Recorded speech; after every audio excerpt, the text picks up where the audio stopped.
कल के question answers हमारे रह रहे थे एमसीक्यूज सिंथेटिक फाइबर्स के 60 नंबर तक कर लिए थे हमने, है ना बेटा? बस थोड़े से रह रहे हैं, वो करते हैं। चलिए एमसीक्यूज खत्म करके हम रिवीजन कर लेंगे। एक बार आप लोगों को हेल्थ और डिजीजेस की रिवीजन करनी थी ना, डेफिशिएंसी डिजीजेस की, वो कर लेंगे हम एक बार, ठीक है? हाँ जी, 60 number question, which is considered to be the first synthetic polymer. सबसे पहला सिंथेटिक पॉलीमर कौन सा था? Nylon, terylene, LDPE, bakelite. हाँ जी बताइए। नायलॉन। नायलॉन। हाँ जी, नायलॉन नहीं है बेटा, कल मैंने आपको बताया था नायलॉन नहीं है। Bakelite. Option.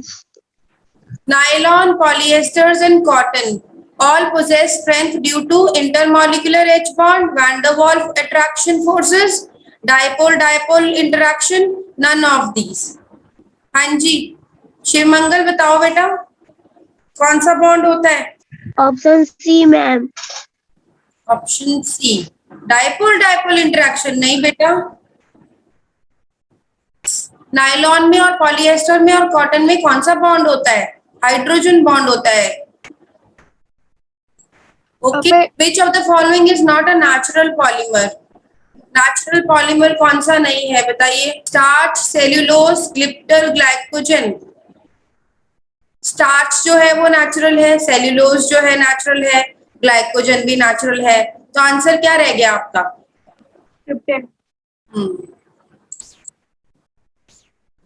Natural fibre is, बताइए, starch, cellulose, rubber, nylon 6।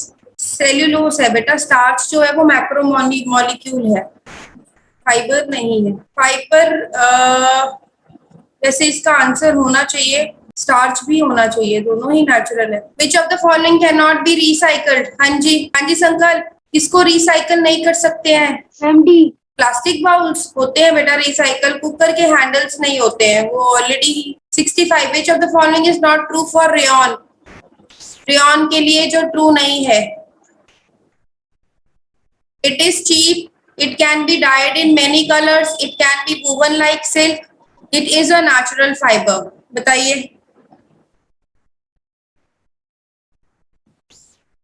Silk cheap होती है, it can be dyed in many colors, it can be woven like silk। Rayon जो है वो उसको आर्टिफिशियल सिल्क कहते हैं क्योंकि वो सिल्क से चीप होती है, तो पहली स्टेटमेंट ट्रू हो गई। It can be died in many colours, उसको आप डिफरेंट कलर्स में डाई कर सकते हो, ये भी ट्रू हो गई। It can be woven like silk, ये भी ट्रू हो गया। It is a natural fibre, क्या वो नेचुरल फाइबर है सिल्क की तरह? कौन सा फाइबर है? It is a synthetic fibre, so answer is D. Materials produced by weaving or knitting textile fibers is called, हाँ जी क्या कहते हैं उसे? Fabric, fibre, filament, dress.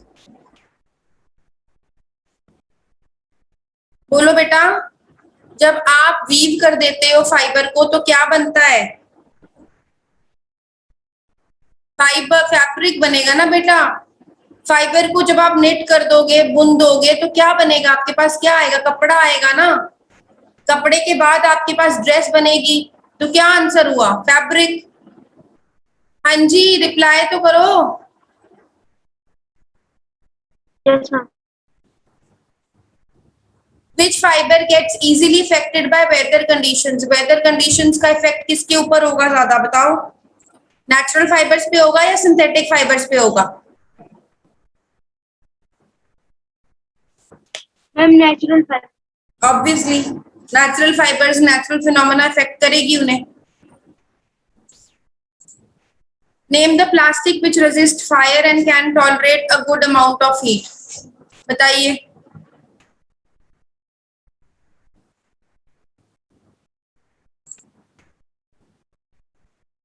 Ma'am terylene. नहीं बेटा, फायर को रेजिस्ट करता है, मतलब फायरमैन भी उसके कपड़े पहनते हैं। कौन सा फाइबर है बताइए आप? मैंने कल बताया था कि फायरमैन किस चीज के बने हुए कपड़े पहनते हैं। मेलामिन।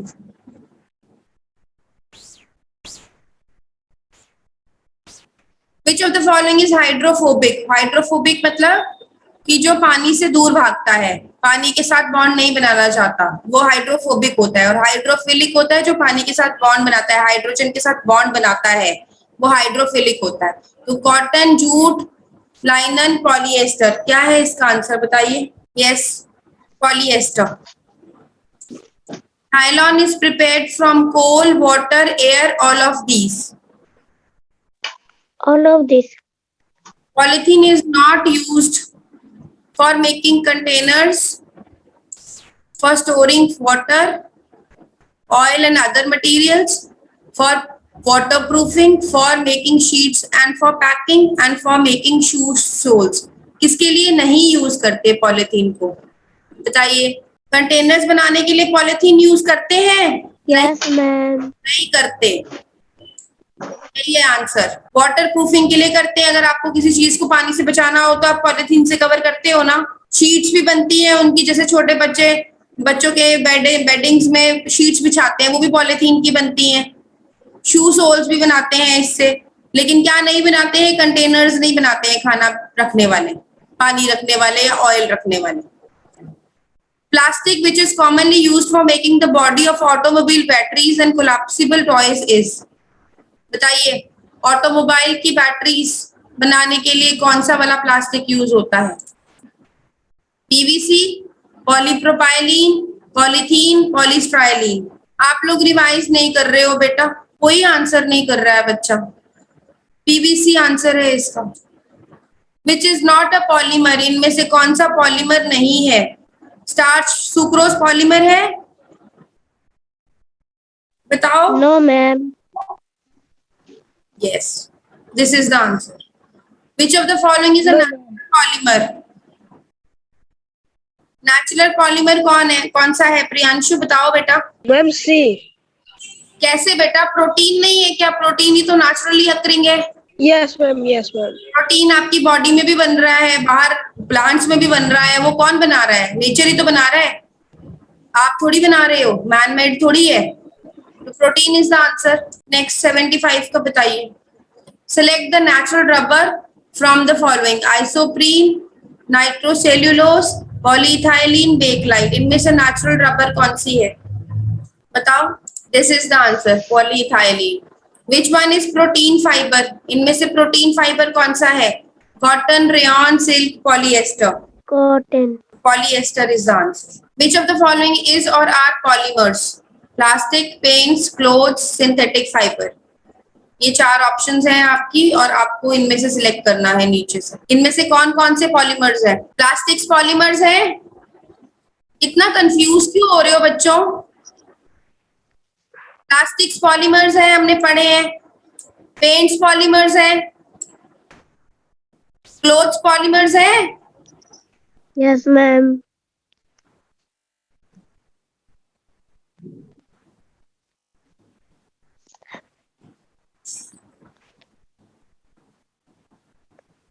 क्लोथ्स पॉलीमर्स, सारे क्लोथ्स तो पॉलीमर्स नहीं है बेटा, जो सिंथेटिक फाइबर से बन रहे हैं बस वही क्लोथ्स जो है वो पॉलीमर्स हैं। Okay, synthetic fibre, synthetic rubber, वो भी पॉलीमर है। आपके सारे क्लोथ्स तो सिंथेटिक फाइबर से नहीं बन रहे ना बेटा। हाँ जी, Yes, ma'am. सारे क्लोथ्स तो फाइबर से नहीं बन रहे हैं, और भी सोर्सेज से बन रहे हैं ना, तो क्लोथ्स में तो वो भी आ जाएंगे, तो ये रॉन्ग हो जाएगा। अगर इसमें अगर रेयन मेंशन्ड होता, नायलॉन मेंशन्ड होता, सिल्क मेंशन्ड होता, तो आप इसको लिख सकते थे पॉलीमर। लेकिन क्लोथ्स तो बहुत बड़ी टर्म हो गई ना, इसमें और भी सोर्सेज आएंगे क्लोथ्स के, तो आपका आंसर हो जाएगा 1, 2 एंड 4। तो 1, 2 एंड 4 किस ऑप्शन में है? सी में। ओके, क्लियर है बेटा? यस नो तो बोलो। Polypropylene is not Yes, ma'am. Polypropylene is not used in clothes, ropes, heat-resistant plastics and parachute ropes। कहाँ यूज नहीं करते हैं पॉलीप्रोपाइलीन को? हीट रेजिस्टेंट प्लास्टिक्स में नहीं यूज करते हैं। Okay, 79 raw material used in making nylon is. Nylon किससे बनता है बताइए इनमें से? Ethylene, butane, adipic acid, isoprene, ये मैंने बताया था आपको। पहले आप लोग अपना कैमरा ऑन करिए सारे बच्चे, मुझे सिर्फ अखिल दिखाई दे रहा है और कोई दिखाई नहीं दे रहा। सब लोग कैमरा ऑन करिए। हाँ जी, आंसर बताइए शिव मंगल।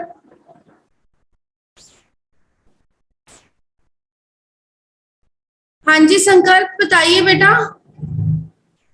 Option A ma'am. इथाइलिन कैसे होगा बेटा, मैंने बताया था ना, नायलॉन 6 दो चीजों के मिलने से बनता है, एक एडिपिक एसिड होती है और एक हेक्सामिथाइलिन होता है। तो आप का आंसर एडिपिक एसिड है यहाँ पर, क्योंकि आपको यही ऑप्शन में दिया हुआ है। हाँ यस नंबर है। हाँ जी,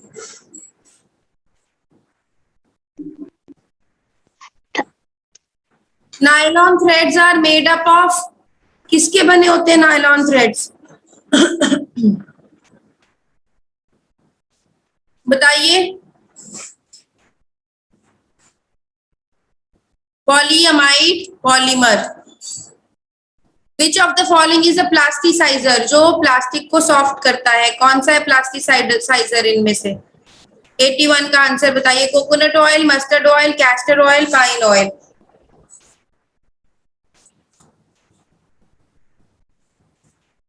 mustard oil. In elastomers intermolecular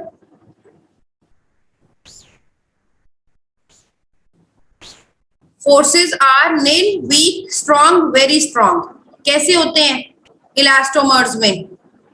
हाँ जी बताइए, किसको पता है? इलास्टोमर्स में बहुत ज्यादा स्ट्रॉन्ग होते हैं, फोर्सेस स्ट्रॉन्ग होते हैं। Okay, which of the following is a biodegradable polymer, biodegradable कौन सा है इनमें से? PVC, nylon 6, cellulose, polythene. हाँ जी आयुष बताइए। PVC is the answer. Synthetic fibres are manufactured from cellulose are termed as, जिनको सेल्यूलोज से मैन्युफैक्चर करते हैं उनको क्या कहते हैं? रेयॉन, नायलॉन, डेक्रॉन या none of these?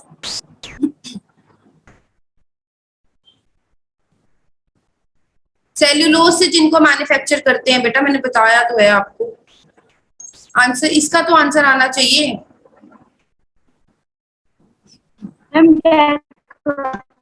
Yes, Teflon, polystyrene and neoprene are all क्या है ये? कोपॉलीमर्स, कंडेंसेशन पॉलीमर्स, होमोपॉलीमर्स या मोनोपॉलीमर्स, मोनोमर्स? देखो मोनोमर्स तो है नहीं ये, ठीक है, मोनोमर्स तो है नहीं है ये सारे कंडेंसेशन पॉलीमर्स हैं। Rubber is a elastomeric polymer. That completes your chapter. किसी को कोई डाउट हो तो पूछ लीजिए। आप लोगों को डेफिशिएंसी डिजीजेस जाननी थी ना, न्यूट्रिशनल डेफिशिएंसी डिजीजेस। देखिए, जब भी आप डाइट में कोई भी कंपोनेंट कम होगा, आपका जो आपके कंपोनेंट है 5 खाने के, fats, carbohydrates, proteins, minerals and vitamins, इनमें से किसी भी कंपोनेंट में कोई भी कमी होगी तो आपकी बॉडी में न्यूट्रिशनल डेफिशिएंसी होएगी। और कुछ कोई भी मिनरल जैसे कम होगा, जैसे सपोज करो हम गॉइटर की बात कर रहे हैं यहाँ पर, तो गॉइटर क्या होता है, इसमें स्वेलिंग हो जाती है नेक की। ये देखिए नेक की स्वेलिंग हुई है ना, ये किसकी वजह से होता है? इसमें यहाँ पर थायराइड ग्लैंड होता है, वो स्वेल हो जाता है। तो ये किसकी वजह से होता है? ये आयोडीन की डेफिशिएंसी की वजह से होता है goitre. Swelling of the thyroid gland, coughing होएगी, यहाँ पर टाइट टाइट फील होने लगेगा थ्रोट में, और डिफिकल्टी होएगी स्वॉलोइंग में और ब्रीदिंग में। ठीक है, अब इसके लिए क्या है, आपको आयोडीन के सोर्सेस का वाला खाना खाना है जिसमें आयोडीन हो। आयोडीन किस में होता है? एक तो सी फूड में होता है, ठीक है, और दूसरा होता है हमारे सॉल्ट में। तो आयोडाइज्ड सॉल्ट खाइए और सी फूड खाइए, आयोडीन की डेफिशिएंसी नहीं होगी। उसके बाद है क्वाशियोरकर। क्वाशियोरकर जो है वो प्रोटीन एनर्जी माल न्यूट्रिशन होता है। इसमें जो बच्चे होते हैं उनको प्रोटीन की डाइट नहीं मिल पाती है प्रॉपर्ली, तो उनका जो ग्रोथ होता है वो स्टंटेड ग्रोथ हो जाता है, मतलब वो फिजिकली भी ग्रो नहीं कर पाते हैं अच्छे से, और उनका ब्रेन का डेवलपमेंट भी नहीं होता, तो वो मेंटल रिटार्डेशन भी हो जाती है उन्हें। ठीक है, ये देखिए, ये इनका पेट देखिए आप कैसे फूला हुआ है ना, इसमें पानी भरा हुआ है। एडीमा का मतलब होता है पानी भर जाना शरीर में। ठीक है, तो ये इस तरह की प्रोफाइल होती है जिनको क्वाशॉर्कर होता है। देखिए इन तीनों बच्चों को, देखिए इनको क्वाशॉर्कर है। ठीक है, इसके कॉजेज होते हैं लैक ऑफ प्रोटीन, और ये इसमें क्या क्या सिम्टम्स आते हैं। एक तो स्किन का कलर चेंज हो जाता है, थकावट होती है जल्दी, फटीग मतलब थकावट, डायरिया मतलब लूज मोशंस लग जाते हैं, और फिजिकल ग्रोथ और मेंटल ग्रोथ दोनों ही इनके हैम्पर्ड होते हैं, दोनों में ही डेफिशिएंसी होती है। ना तो वो फिजिकली अच्छे से ग्रो कर पाते, ना उनकी बॉडी प्रॉपर्ली ग्रो कर पाती है, ना उनका ब्रेन डेवलपमेंट हो पाता है। और इडीमा, इडीमा मतलब पानी भर जाता है शरीर में। इसके लिए प्रोटीन रिच डाइट खानी चाहिए। उसके बाद प्रोटीन रिच डाइट किसमें मिलती है हमें? एग्स में, डेयरी प्रोडक्ट्स में, फिश में, मीट में, फ्रूट्स में, नट्स में। ओके, मरासमस, मरासमस में क्या होगा? आईज देखिए इस बच्चे की, ये बिल्कुल ही अंदर घुस गई हैं, और इसकी ये रिब्स देखिए कितने प्रोजेक्टेड हैं, कितने प्रोमिनेंट हैं। ये देखिए ऐसा होता है मरासमस वाला बच्चा। ठीक है, इसमें क्या है? इसमें कार्बोहाइड्रेट की डेफिशिएंसी भी है, और प्रोटीन की डेफिशिएंसी भी है, और फैट की डेफिशिएंसी भी है। जो क्वाशॉर्कर है उसमें सिर्फ प्रोटीन डेफिशिएंसी होती है, इसमें तीनों चीजों की डेफिशिएंसी होती है, कार्बोहाइड्रेट, फैट और प्रोटीन। अब कार्बोहाइड्रेट और फैट की जगह पे आप एनर्जी भी बोल सकते हो, क्योंकि दोनों ही एनर्जी गिविंग फूड होते हैं। तो एनर्जी और प्रोटीन दोनों की डेफिशिएंसी होती है ऐसे बच्चों में। बेसिकली ये उन लोगों में देखा जाता है जो गरीब लोग होते हैं, इनको खाना नहीं मिलता है ना प्रॉपरली खाने के लिए, तो ये उनमें होता है। बाकी और भी रीजंस होते हैं ये वाली दिक्कत होने के, लेकिन मेन रीजन है कि एनर्जी और प्रोटीन की डेफिशिएंसी होना। सिम्टम्स क्या होंगे? लीन बॉडी, लीन बॉडी मतलब बिल्कुल ही शरीर पतला सा होगा, प्रोजेक्टेड रिब्स होंगे, प्रोजेक्टेड रिब्स होंगे, उसके प्रोमिनेंट रिब्स होंगे, रिब्स आपको आराम से दिखाई देंगे। श्रंकन आईज, संकन आईज मतलब आईज जो है वो बिल्कुल ही अंदर घुसी होंगी और सिकड़ी हुई होंगी, और ड्राई स्किन होगी। ठीक है, रिकेट्स, रिकेट्स आप सबको पता है कि विटामिन डी और कैल्शियम की डेफिशिएंसी से होता है। इसमें क्या होता है? ये देखो इसके लिम्स देखो, इसके पैर देखो आप कैसे बेंड हुए हुए हैं, ऐसा होता है रिकेट्स में। पैर जो है वो बेंड हो जाते हैं, और जो पेट है वो बाहर निकल आता है। प्रोट्रूडिंग मतलब बाहर निकला हुआ, एब्डोमेन मतलब पेट, तो प्रोट्रूडिंग एब्डोमेन हो जाता है। हाँ जी, संकल्प आपको समझ आ रहा है?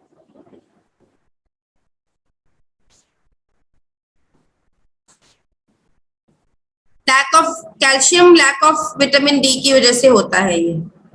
इसमें क्या होगा? सॉफ्ट स्कल बोन्स होंगी, क्योंकि कैल्शियम की कमी है तो बोन्स भी सॉफ्ट हो जाएंगी, और एब्डोमेन जो है वो प्रोट्रूड करेगा, पुअर ग्रोथ होगा, और लिम्स जो है वो बेंड हो जाएंगे, और दांतों में कीड़ा भी लग सकता है, क्योंकि कैल्शियम की कमी है तो दांतों पे भी इफेक्ट दिखाई देगा।